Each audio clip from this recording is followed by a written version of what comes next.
The grey light of dawn did little to soften the harsh lines of the city, and even less to warm the small, chilly apartment where Liam O'Connell was carefully knotting a tie.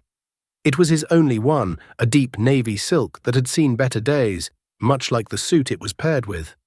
The fabric was worn thin at the elbows and the cuffs were beginning to fray. But he'd spent an hour the night before meticulously pressing it, trying to iron out the years of wear and worry. In the other room, he could hear the soft murmur of cartoons.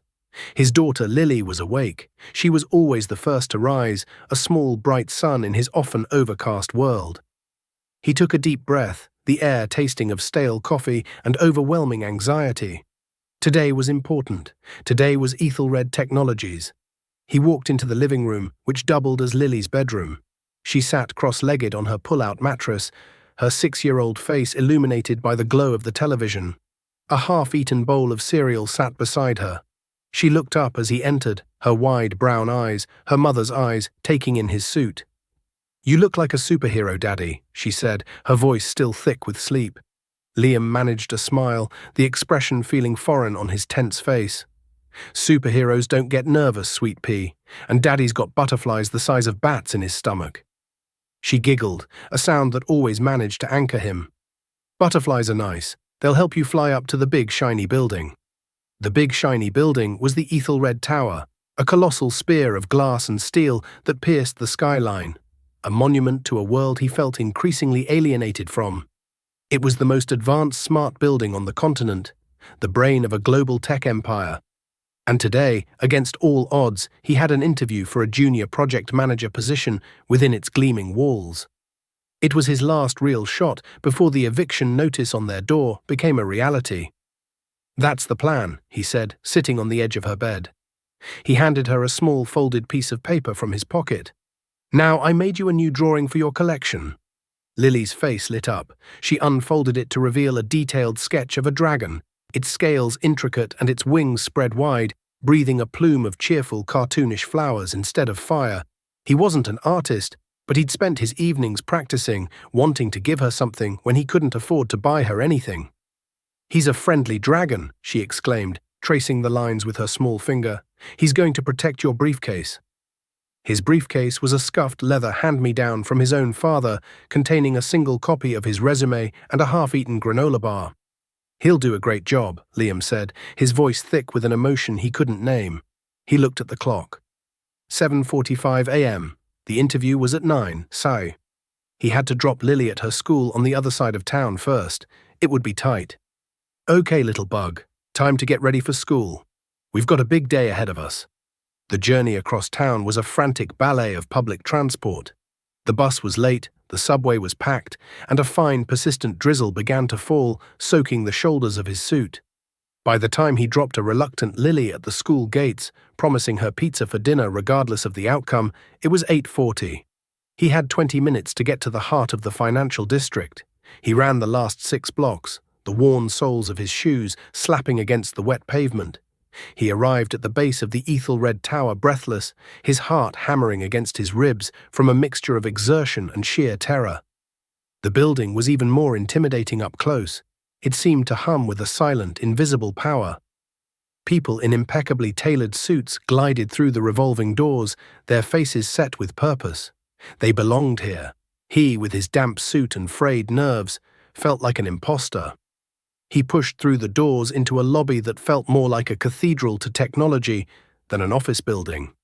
The ceilings were 4 stories high, and a massive, shimmering wall of what looked like liquid light displayed shifting data streams. The air was cool and smelled faintly of ozone and expensive perfume. He checked his watch. 8:58. He was late. Panic seized him. He approached the main reception desk, a monolithic slab of white marble. The receptionist, a woman with a severe haircut and an earpiece, looked up at him, her expression a blank mask of professional indifference. "Name?" she asked, her fingers hovering over a holographic keyboard. "Liam O'Connell. I have a 9 o'clock interview with the engineering department. I know I'm a few minutes late. I'm so sorry, the transit was—" She cut him off with a flick of her wrist. "The system shows your appointment was for 9 sharp.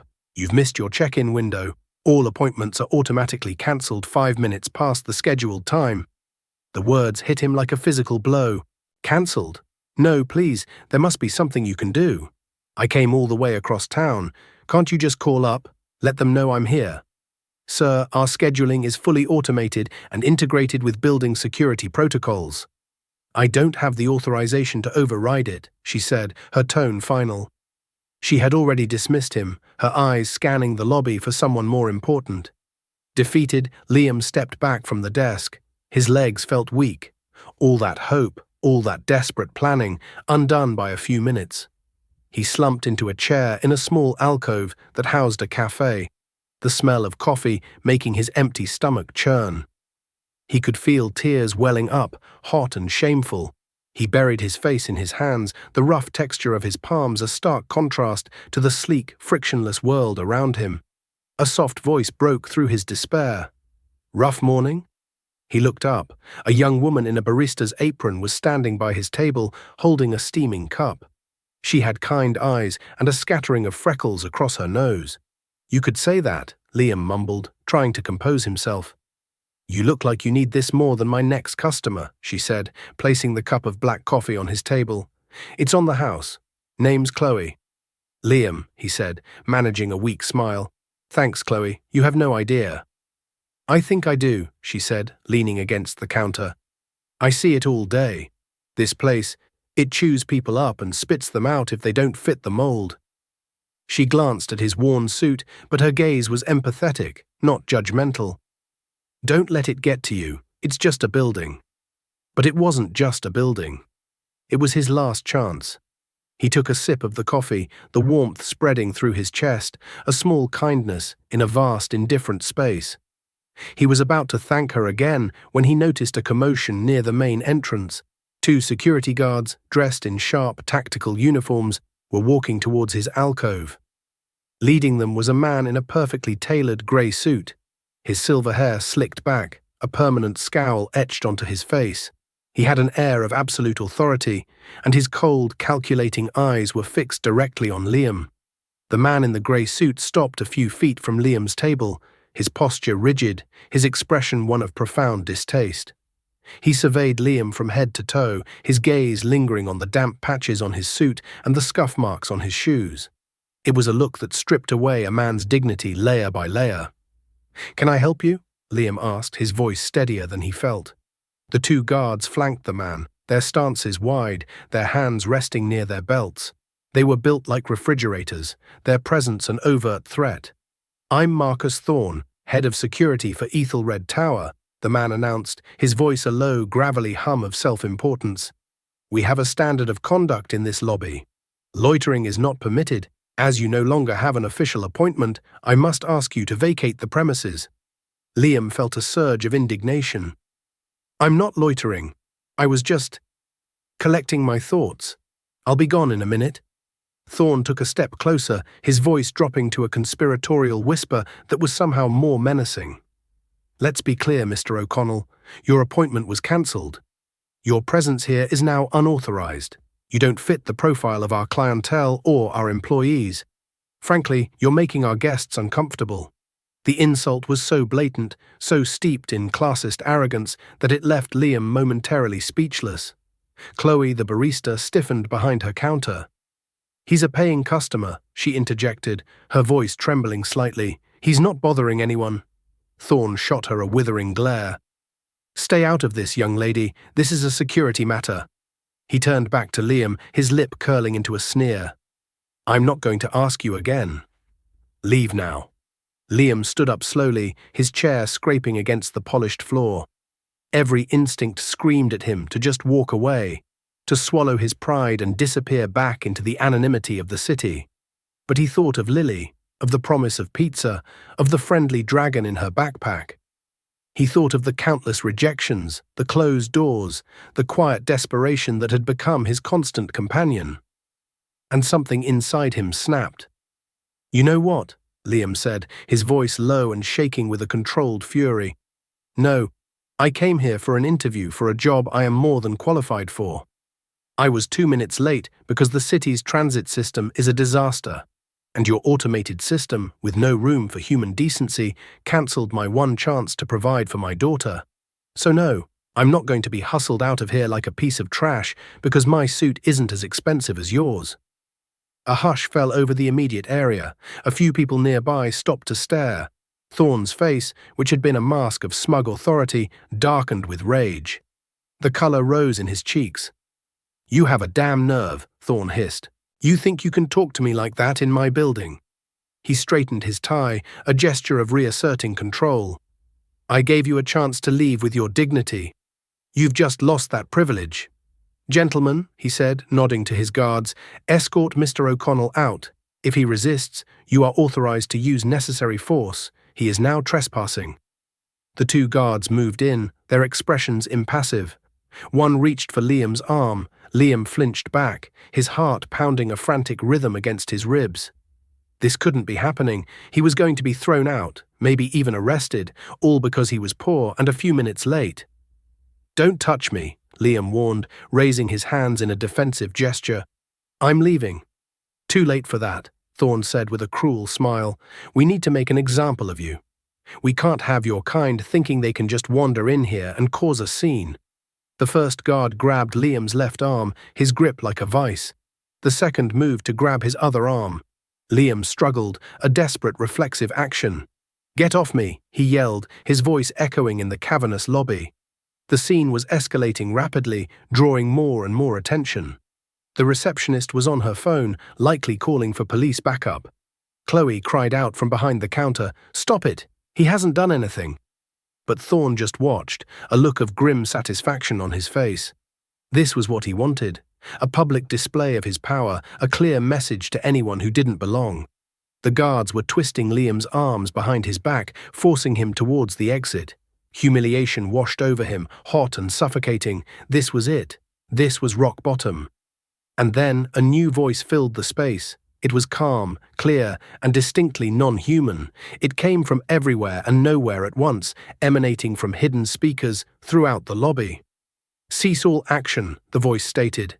It was smooth, genderless, and carried an unshakable authority that cut through the chaos instantly. The guards froze, their hands still gripping Liam. Thorne looked up, his face a mixture of confusion and irritation.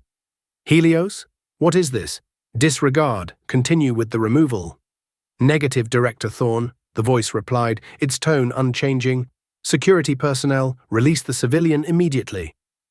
The guards, conditioned to obey the building's integrated AI, hesitated. They looked from Thorne to the ceiling and back again, uncertainty clouding their stony faces. "I gave you a direct order," Thorne barked at them. "Remove him." "A higher priority directive is in effect," Helios stated. "Biometric and facial recognition scans have been cross-referenced with priority archives. Identifying subject, Liam O'Connell." A beam of soft blue light emanated from a ceiling panel, enveloping Liam in its glow. It wasn't threatening, but analytical. It scanned him from head to toe in a fraction of a second. On the massive liquid light wall behind the reception desk, the swirling data streams vanished, replaced by a crystal-clear image of Liam's face, captured just moments before. Beside it, text began to scroll at an impossible speed. Thorne stared at the wall, his jaw slack. "Helios, what in God's name are you doing? Shut this down. This is a restricted security system." "Accessing sealed file, Croft Incident 7B Alpha," the AI continued, its voice resonating with chilling finality. "Cross-referencing biometric markers. Match confirmed. Probability 99.99998%. The screen changed again. The text vanished, and a new title appeared in large, stark white letters against a black background. Everyone in the lobby, from the executives to the baristas, stared at the wall, mesmerized and confused. The words were simple, yet they hung in the air with an impossible weight. "Designation, CEO's savior detected." The silence in the lobby was absolute, a thick, heavy blanket that smothered all other sound. The two guards released Liam's arms as if they had been burned, stepping back with wide, confused eyes.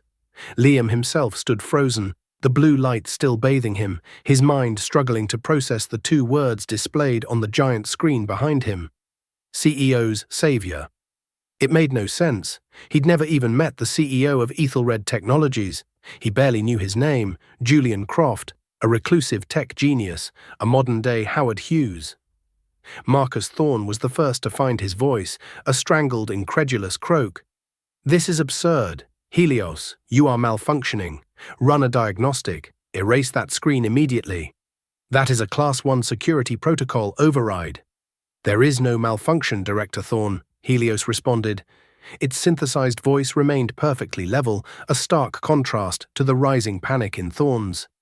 "Prime Directive 1A, the preservation and protection of CEO Julian Croft and his designated key assets. Liam O'Connell has been identified as a Tier 1 key asset. All personnel are to stand down." Thorne's face was a mottled canvas of red and white. He was losing control, his authority evaporating in front of his entire staff. "An asset? This man, he's a vagrant, a trespasser. Your facial recognition must be corrupted. Look at him." As if on cue, Helios responded not with words, but with images. The screen split. On one side remained the live feed of Liam's bewildered face. On the other, grainy, chaotic footage began to play. It was news footage, dated 5 years prior. A horrific scene on a rain-slicked highway at night.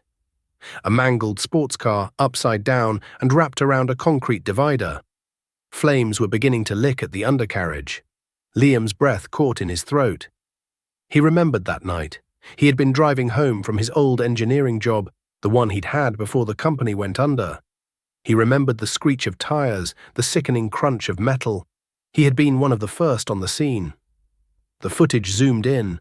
A figure, younger and thinner, was desperately trying to pry open the driver's side door of the wrecked car. The man was wearing a simple jacket and jeans. It was him. Liam watched, mesmerized, as his past self finally wrenched the door open. Smoke billowed out. He reached inside, struggling to unbuckle the unconscious driver. "Helios, I command you to cease this display," Thorne screamed, his voice cracking with desperation. He fumbled for his tablet, his fingers jabbing at the screen. "Security override, code Thorne Alpha 7. "Override denied," the AI stated calmly. "You do not have the required clearance." On the screen, the younger Liam pulled the driver from the car, a man in a torn, expensive suit, his face bloody and unrecognizable. Liam dragged him a safe distance away from the wreck just as the gas tank ignited, engulfing the car in a massive fireball. The footage showed Liam on his knees beside the man, clearing his airway, applying pressure to a wound on his head. Actions born from his training as a combat medic years before he became an engineer.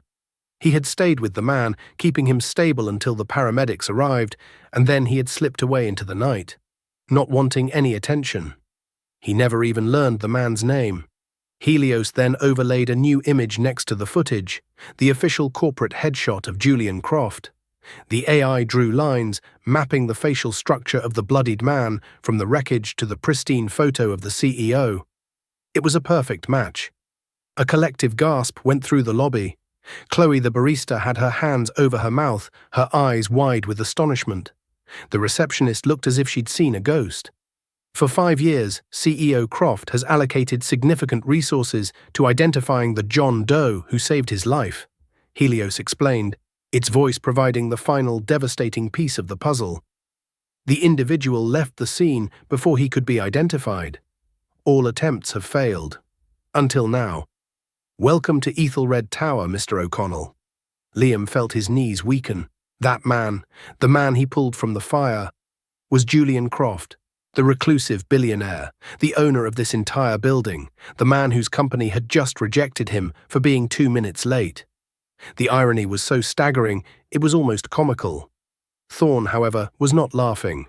He was staring at Liam with a look of pure, unadulterated horror. The man he had just tried to have forcibly removed, the man he had insulted and humiliated, was the personal hero of the company's godlike founder. It was a career-ending, life-altering mistake, but his survival instincts kicked in, twisting his panic into a final, desperate gambit.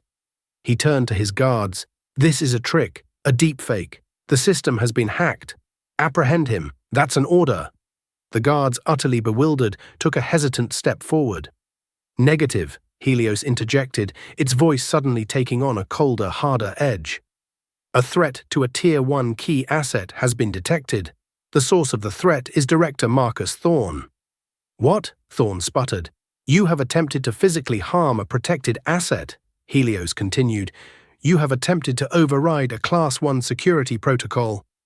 You have violated 17 separate articles of the Ethelred Corporate Conduct Mandate. Your actions are deemed a direct threat to the interests of the CEO. Thorne's face went pale. Helios, stand down. That is a direct order from the head of... He was cut off by a series of loud metallic clicks that echoed through the lobby. A thick, transparent wall of polycarbonate descended from the ceiling, slamming into the floor and sealing off the main entrance.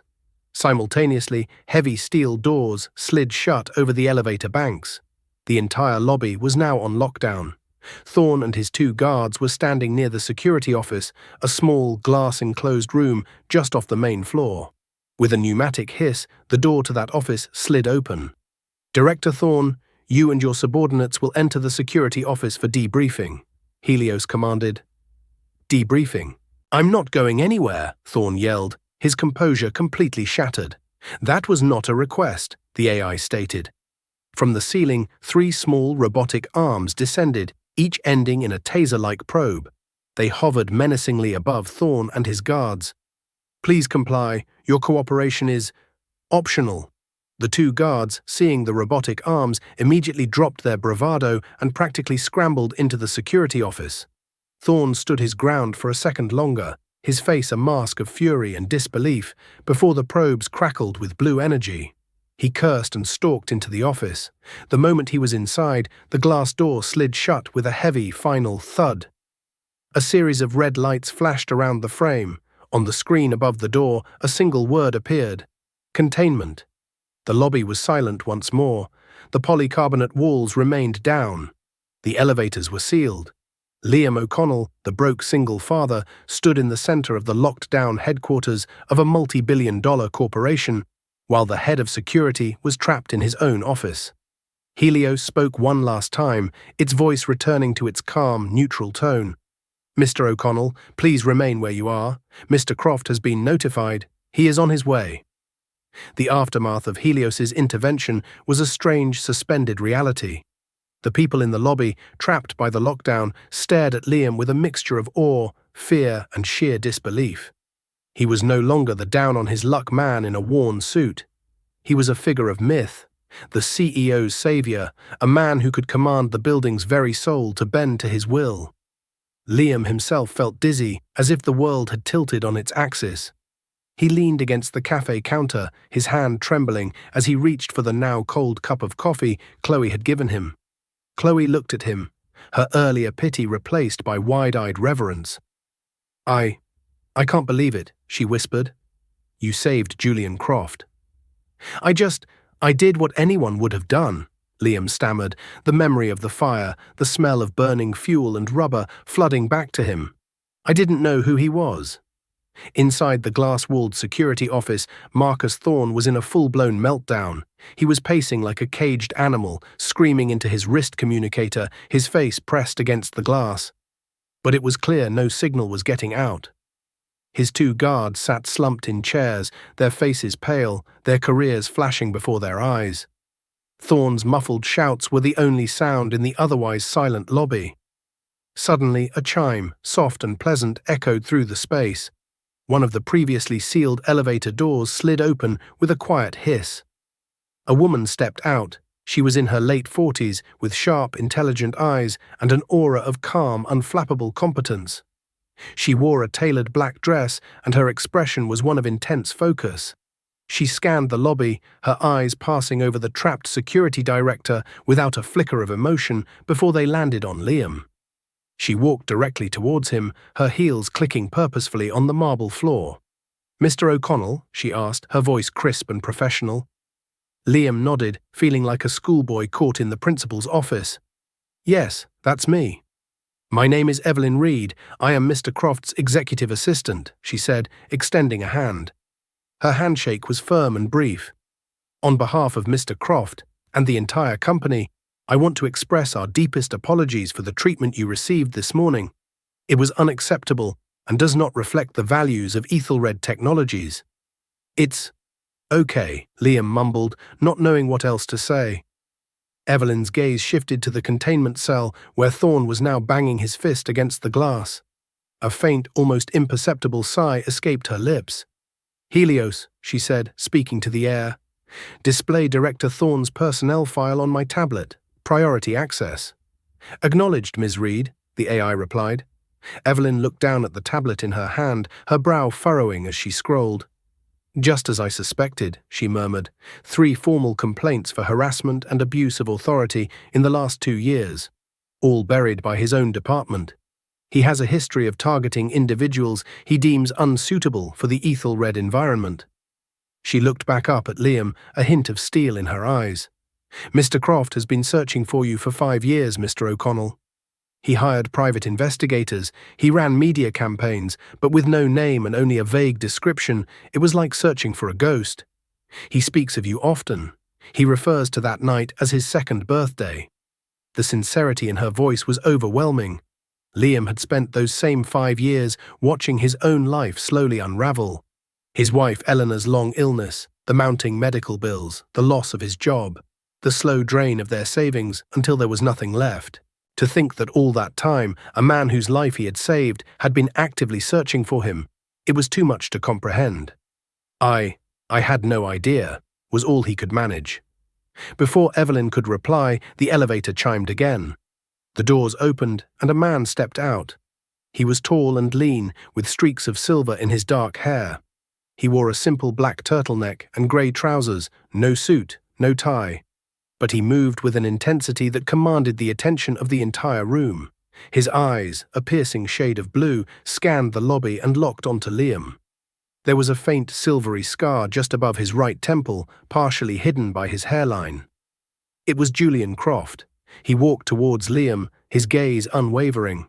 He didn't look at Evelyn, or the contained security guards, or anyone else. It was as if only he and Liam existed in that moment. When he was a few feet away, he stopped. He looked older than he had in the news footage, the lines on his face deeper, but the recognition was instant. "It's you," Croft said, his voice quiet but filled with a profound, raw emotion that resonated through the lobby. "After all this time, it's really you." Liam found himself speechless. He could only nod. Croft closed the remaining distance, and to the astonishment of everyone watching, he pulled Liam into a firm, unshakable hug. It wasn't a formal corporate gesture, it was the desperate embrace of a man reconnecting with a pivotal moment in his own existence. "You have no idea," Croft whispered, his voice thick with emotion. "You saved my life. You pulled me from that fire. I woke up in the hospital and they told me some anonymous stranger had kept me alive. You disappeared. I thought I'd never get the chance to thank you." He pulled back, his hand still gripping Liam's shoulders, his eyes searching Liam's face. "What's your name?" "Liam. Liam O'Connell." "Liam O'Connell," Croft repeated, as if committing it to memory. "I owe you a debt I can never truly repay, but I'm damn well going to try."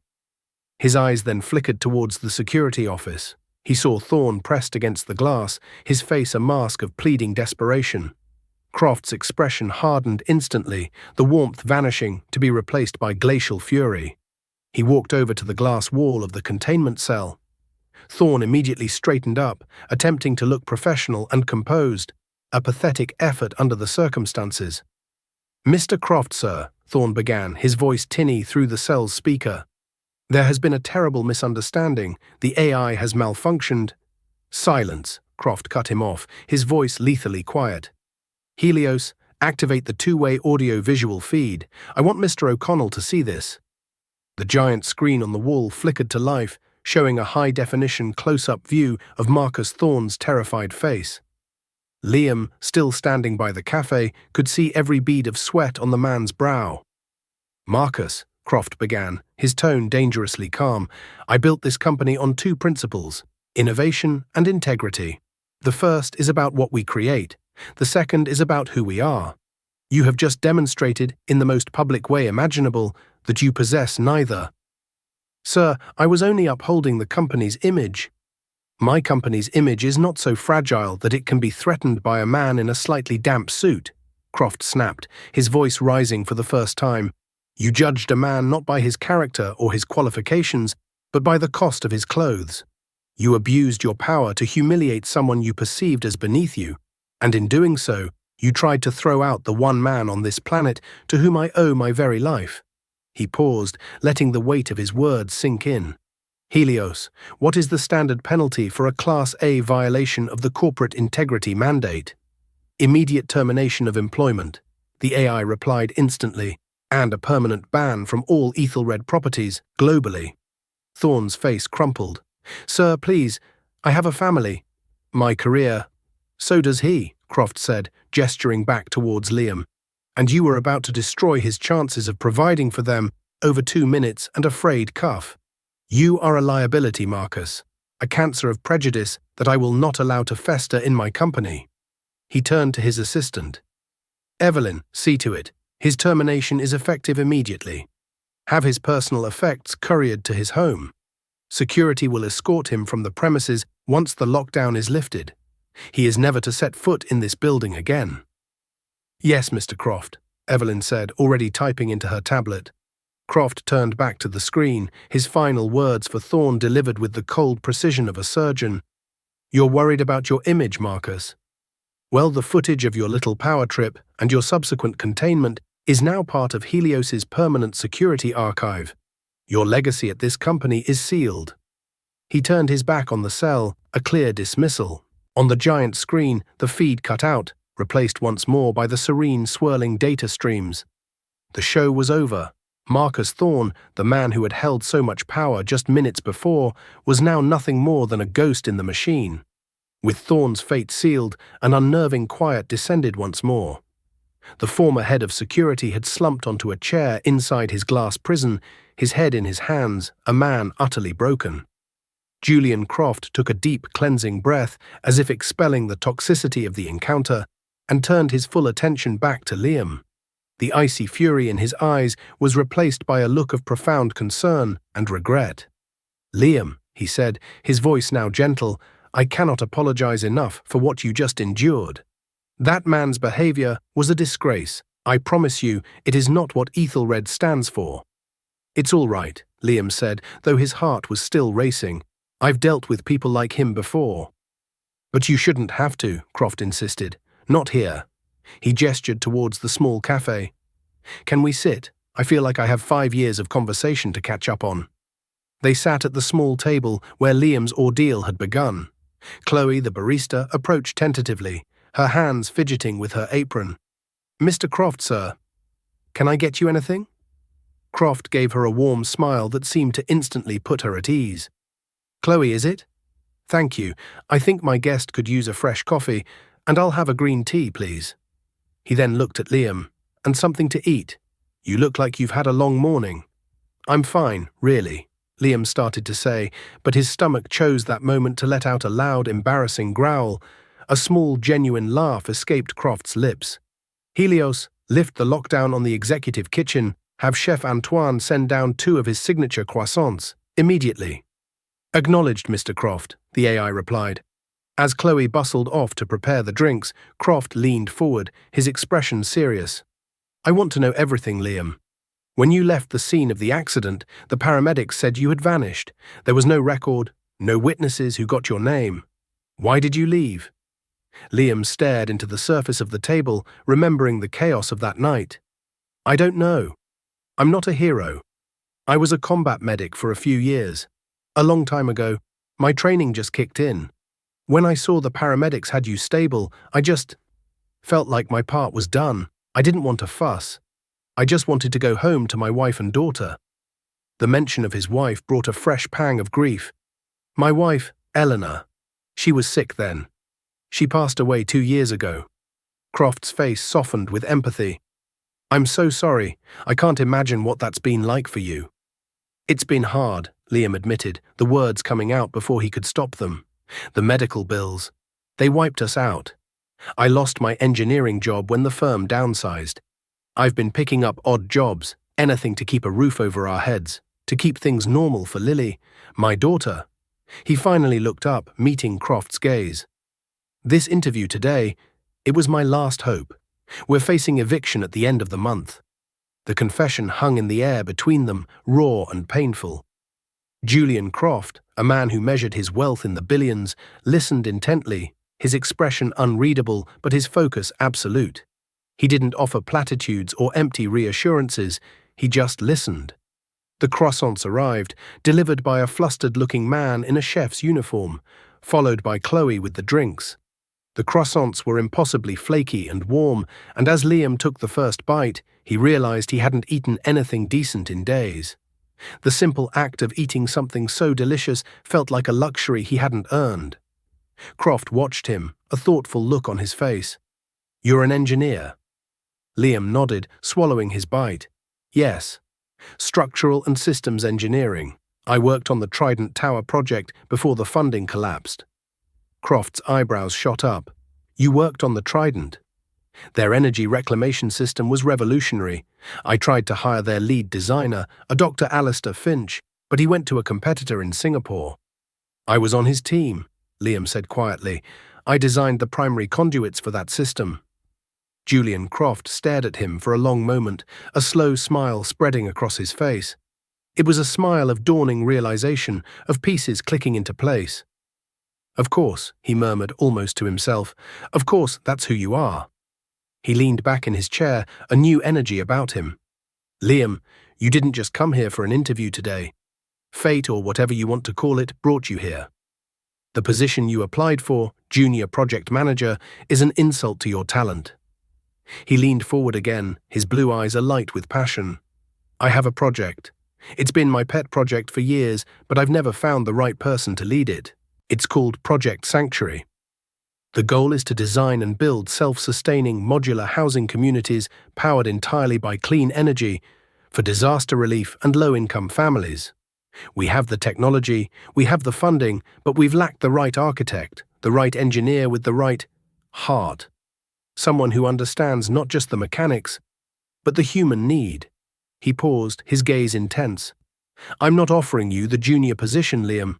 I'm offering you the lead directorship of Project Sanctuary. You'll have your own team, a virtually unlimited budget, and the full resources of Ethelred Technologies at your disposal. You won't just be building structures, you'll be building hope." Liam was stunned into silence. Director, unlimited budget. It was a world away from fighting for a junior role just to avoid homelessness. It sounded like a dream. I don't know what to say," he stammered. "Say yes," Croft said simply. "Your first task as director will be to work with our finance department. Evelyn," he called out, and she was instantly by his side. "I want you to arrange for the immediate settlement of all of Mr. O'Connell's outstanding debts. Medical, personal, housing, everything. Clear it all. Then set up a trust for his daughter, Lily. I want her education and future secured from now through whatever university she chooses to attend." He then turned back to Liam. "And finally, our corporate housing division will arrange for a new apartment for you and your daughter. Something closer to the tower. A 3-bedroom, perhaps. With a nice view. You can move in this evening." Tears welled in Liam's eyes, and this time he didn't bother to hide them. The weight of years of struggle, of fear and desperation was lifting from his shoulders so rapidly he felt lightheaded. It wasn't just a job, it was a lifeline, it was a new beginning. "Why?" Liam asked, his voice choked with emotion. "Why are you doing all this?" Julian Croft's expression was unwavering.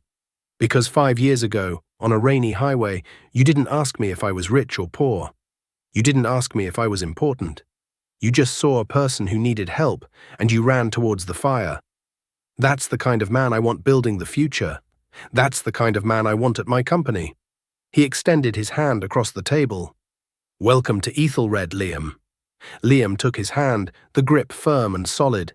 It felt like coming home. The transition was a whirlwind, a surreal dream from which Liam was afraid he might wake. True to his word, Julian Croft's machine of a company moved with breathtaking speed.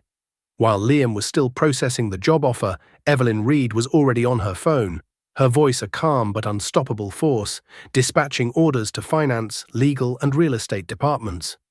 "The O'Connell file is now a Tier 1 priority," she was saying into her phone, her back to them. "Yes, all of it. Liquidate whatever assets are necessary. I want it done by lunch."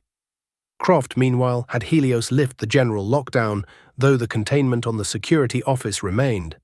The polycarbonate walls retracted into the ceiling, and the employees and guests who had been captive witnesses to the morning's drama began to disperse, whispering amongst themselves and casting furtive, awestruck glances at Liam.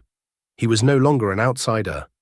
He was the man the company's founder had embraced, the man for whom the building itself had intervened. "Come," Croft said, standing up. "Let me give you a proper tour, starting with your new office." He led Liam to the private executive elevator, the one that had delivered him to the lobby. As they ascended, the glass walls of the elevator car offered a dizzying panoramic view of the city. It was a view of power and possibility, a world that had seemed so inaccessible just an hour ago. They bypassed the regular office floors, going all the way to the 80th floor, the executive wing. The doors opened onto a space of quiet, minimalist elegance. The air was still, the light soft. It was a world away from the bustling, chaotic lobby. Croft led him down a hallway to a large office with a glass wall overlooking the city skyline.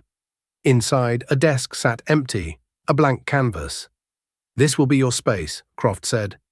"The team for Project Sanctuary is on the floor below. We can start introductions this afternoon or tomorrow, whenever you're ready." Liam walked over to the window, placing his hand on the cool glass. He could see the whole city laid out before him, a sprawling map of his old life. He could see the district where his and Lily's tiny apartment was, a place of struggle and sorrow. And now he was here, floating above it all. "I need to call my daughter's school," Liam said, the thought suddenly striking him. "I need to tell them I'll be the one picking her up today." It was a small thing, but for months he'd been working odd jobs with inflexible hours, and a neighbor had usually been the one to get Lily. The ability to pick up his own daughter felt like the greatest luxury of all. "Of course," Croft said, gesturing to the phone on the desk. "Take all the time you need. I'll have Evelyn arrange for a car to take you there." As Liam made the call, hearing the relief in the school secretary's voice, he felt the last vestiges of his old life's anxiety begin to fade. When he hung up, Croft was looking at a large schematic displayed on a wall screen. It was a design for a small, futuristic-looking home. "This is the prototype for the Sanctuary modules," Croft explained, his voice filled with a familiar passion. "Energy positive, built from recycled composites, can be deployed and assembled in under 48 hours. But the power core is inefficient. We've been stuck on it for 6 months." He zoomed in on a complex part of the schematic. Liam's eyes, trained by years of experience, immediately saw the issue. It was a fundamental flaw in the energy transfer system, a bottleneck. "Your thermal conduit is too constricted," Liam said, almost without thinking. "You're losing nearly 40% of the energy as heat waste before it even reaches the primary battery. If you were to split the feed into a tri-conduit system using a resonant frequency manifold, you could not only eliminate the waste, you could use that same frequency to charge the unit's mobile devices wirelessly." Julian Croft stared at the screen, then back at Liam, a slow, brilliant smile spreading across his face. "A resonant frequency manifold," he repeated softly. He tapped a few commands into the screen, and the schematic shifted, incorporating Liam's suggestion. The efficiency numbers on the side of the screen skyrocketed. "In 10 seconds, you just solved a problem my best engineers have been wrestling with for half a year." He clapped Liam on the shoulder. "I knew it. I knew you were the one. You don't just see the blueprints, Liam. You see the solution." Later that afternoon, a sleek black car, driven by a silent professional driver, took Liam from the gleaming tower to the crumbling brick facade of Lily's public school. When the final bell rang, Lily came bursting out of the doors, her backpack bouncing, her drawing of the friendly dragon clutched in her hand. Her face broke into a massive grin when she saw him waiting. "Daddy, you're here!" she shouted, running into his arms. He lifted her up, holding her tight. "I told you I'd be here, sweet pea." Her eyes went wide as she saw the fancy car parked at the curb. "Is that your new car? Are you a superhero now?" Liam laughed, a real, unrestrained laugh that came from deep within his soul. "Something like that," he said. "We're not going home to the old apartment, Lily. We're going to a new place." Their new home was on the 50th floor of a luxury residential building connected to the Ethelred Tower. It was spacious and bright, with floor-to-ceiling windows that looked out over the city lights. There was a bedroom for him, and a much larger one for Lily, already furnished with a bed, a desk, and a shelf full of art supplies. There was even a framed poster of a friendly-looking dragon on the wall. Lily ran through the apartment, her squeals of delight echoing in the vast, empty rooms. She skidded to a halt in front of the window in her new room, her small hands pressed against the glass. "Daddy," she whispered, her voice filled with wonder, "we're flying. You said the butterflies would help you fly." Liam came and stood behind her, wrapping his arms around her small shoulders. He looked out at the endless expanse of twinkling lights, at the city that had once seemed so cold and unforgiving. He thought of the fire, of Marcus Thorne's sneer, of Julian Croft's embrace, of the calm, authoritative voice of an AI that had changed his life forever. He had run towards a fire 5 years ago, acting on pure instinct. And now the warmth of that single act had finally found its way back to him, burning away the shadows of his past and illuminating a future that was brighter than he had ever dared to imagine. He held his daughter close, the two of them looking out at their new world, a single thought repeating in his mind. "We're safe. We're finally safe."